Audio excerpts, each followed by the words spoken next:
maka ia bukan calang-calang rawatan. Bukan Fashdu ni, ataupun dia dalam salah satu, kita grupkan dalam satu kategori rawatan yang kita panggil sebagai bloodletting ataupun venesection dalam term medical.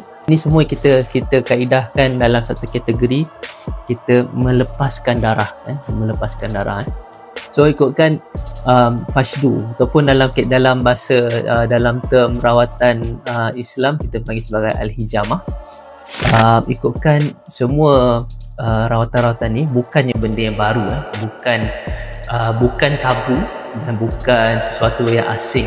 Malah rawatan ni bermula sejak zaman dulu lagi sebelum datangnya Islam, iaitu dalam zaman Mesir purba, ada juga waktu zaman tamadun Greece.